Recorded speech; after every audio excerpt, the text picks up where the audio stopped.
Hello, everyone, again. Today I was shocked to find out that Rex Tan, the journalist from FMT, was arrested by the police yesterday evening under the Sedition Act. Okay, so I've already posted my support to Rex Tan because I said what's wrong with his question. His question was about the discrimination being suffered by the Chinese or the non-Malays community in Malaysia. I read this news that he was arrested last night. But I also understand from the lawyer in charge that he's been remanded for 1 day. But the fact that the police actually arrested him under this particular Draconian act, is an outrage by itself. Okay. This is what Madani shouting before, that the Sedition Act must be abolished and all that, and yet they're still using it under their own government. So what kind of reformasi are you talking about, Madani? Shame on you, shame on you. Now, let me just read the transcript. I have the benefit of the transcript being circulated in my WhatsApp group. The exchange between Rex Tan, the journalist from FMT, or rather the ex-journalist from FMT.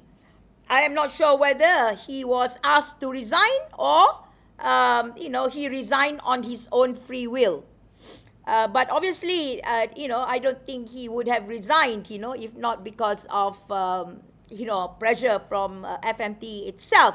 If this is what FMT asked him to do, shame on you, FMT. Shame on you for throwing your own journalists under the bus. Now, let me just read the transcript that I've received. Okay, it says, Rex Tan says, thank you for your very compassionate speech earlier. This is towards that, George Galloway lah. I have things to say about him later on, yeah? My name is Rexon, a journalist from Free Malaysia Today. Recently, I finished reading a book by Han Su Yin, who lived in Malaya for a long time. The book is called And the Rain My Drink. And she observes a parallel between the Palestinian problem and the Chinese problem in Malaya. Both are British colonial legacy problems where Palestinians are seen as interlopers and the Chinese, who made up about 50% of the population, were seen as aliens. Sadly, this xenophobic mentality is still around today, and while it is of a more serious magnitude in Palestine, I believe what we face here is due to a right-wing exclusive nationalism that sees people as us and them, yeah? Even Malay Muslim pro-Palestinian supporters who hate extremist Zionism sometimes expose anti-immigrant or exclusive nationalism ideas. My question is, how can we deal with this exclusive way of seeing ourselves and the people around us? I think it boils down to the human heart and the inability to tolerate others. Now, this is Galloway's response to his question, yeah? I don't think you do your cause any favor by comparing yourself to the Palestinians, who are the most savagely expressed people on earth. I have not seen tanks, guns, trucks, or special roads for special people in Kuala Lumpur. I haven't seen any of the things you allude to. I am leaving for China in 2 days, where I spend most of my time, so I am the last person who could be accused of xenophobia. I hate nationalism, but the comparison you make is grotesque and bears no relation to the reality of your society. As far I can see, the Chinese do quite well in Malaysia because of their hard work and business expertise.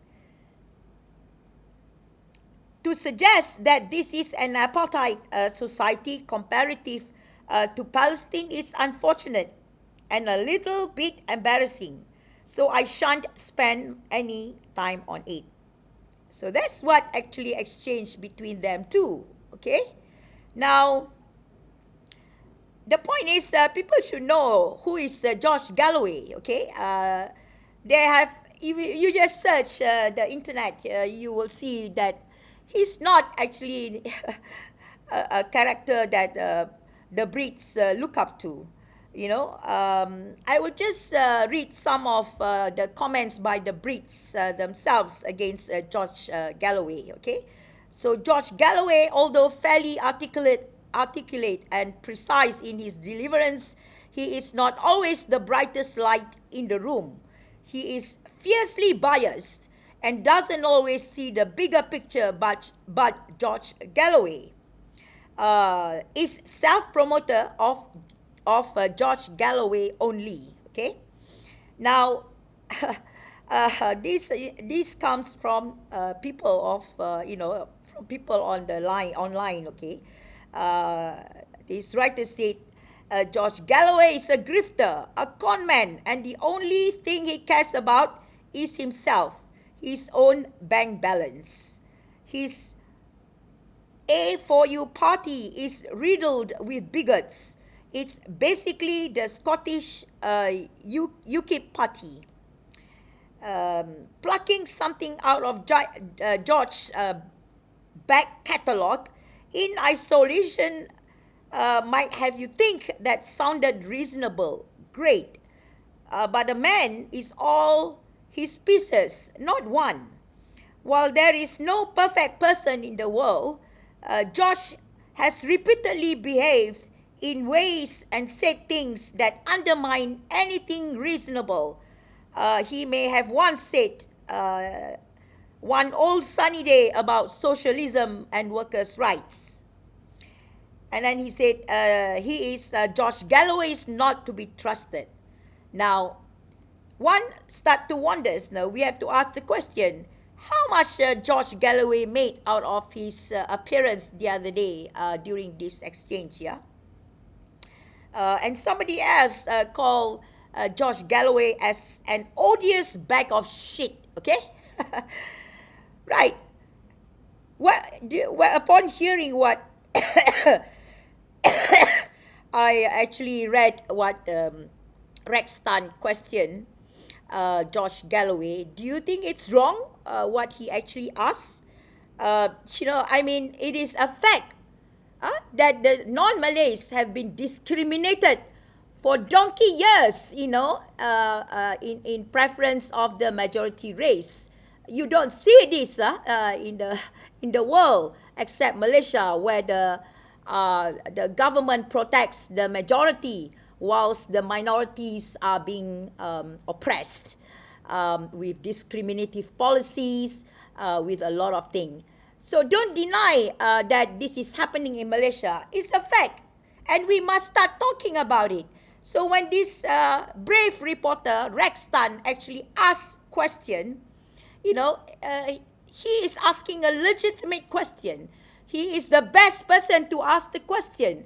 Number one, because he's a journalist. Number two is because he's Chinese. He probably grew up experiencing all these discriminative policies against him and his families. So who else would be the best person to ask this question?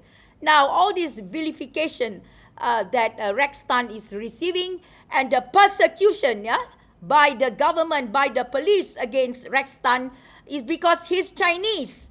Okay? Purely that, because of that. Because if you want to talk about trying to gather harmonious or whatever shit they claim to shut people who talk about races. You look at those preachers, those politicians who talk about the non-Malays, non-Muslims religion and faith. Has there been any action taken against them? None whatsoever. Zero. What they have said is far worse than what Rex Tan asked. It's a question. What is wrong with this Malaysian government? And also I want to say something lah.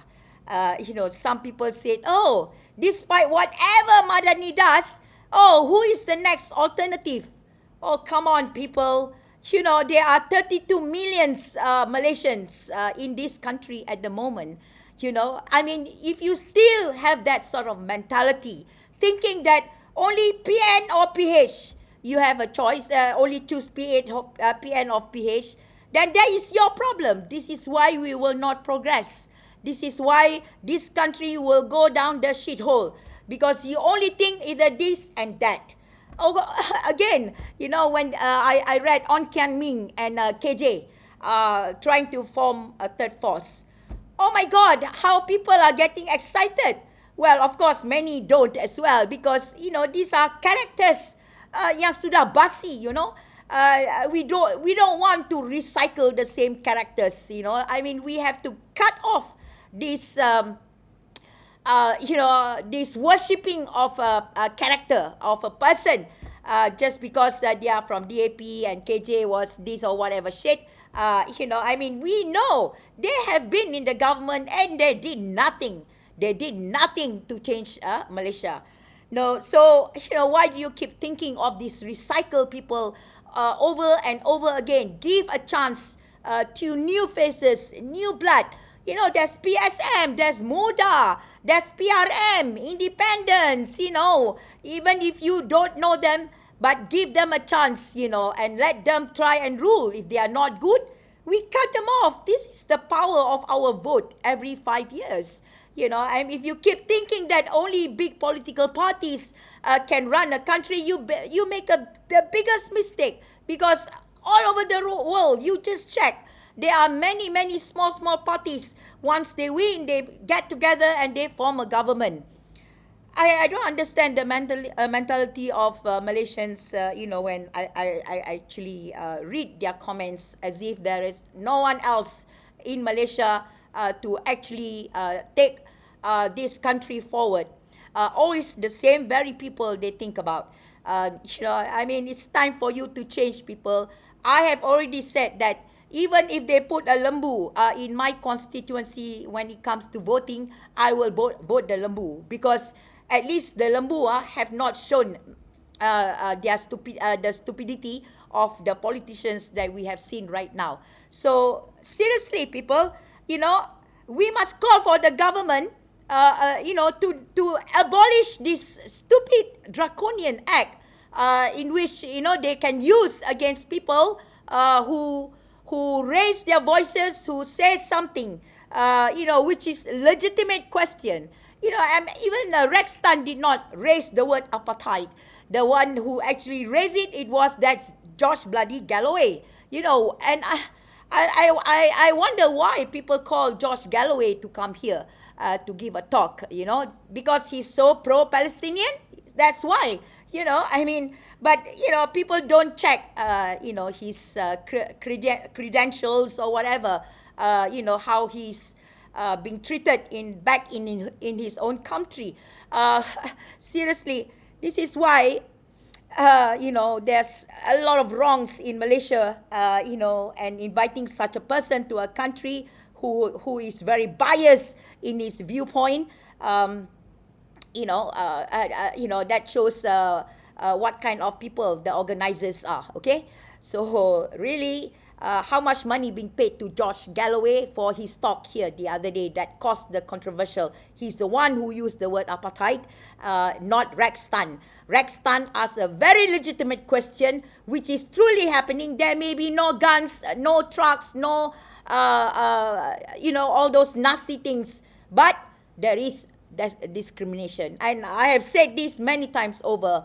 The only reason this country is still very peaceful is because the non-Malays have been very patient. They just do their own thing, they work hard, and then they try and send their kids away from Malaysia. And this is why we are losing great people from our country. The brain drain, the smart people, the clever one have left the country, and this is a fact, and you cannot deny that. And instead of trying to rectify this issue, our Madani government dares to take action against someone who is brave enough to actually speak up the real situation which is happening in Malaysia. So wake up, people. If you really want Malaysia to progress without this race and religious influences in our politics, it's time we vote in new people. Doesn't matter who, just give new faces, new blood into the government. Then only all these old goats, with all the baggages and all that, they will see, Malaysian voters have woken up. They have become smarter. They are willing to give a chance to somebody who has no background experience or whatsoever. If they are not good, we get rid of that person. And over again we do this, then only they will learn their lesson. That you cannot treat Malaysians, you cannot treat Malaysian citizens, no matter what race and faith, like we are dumb fools. Thank you very much.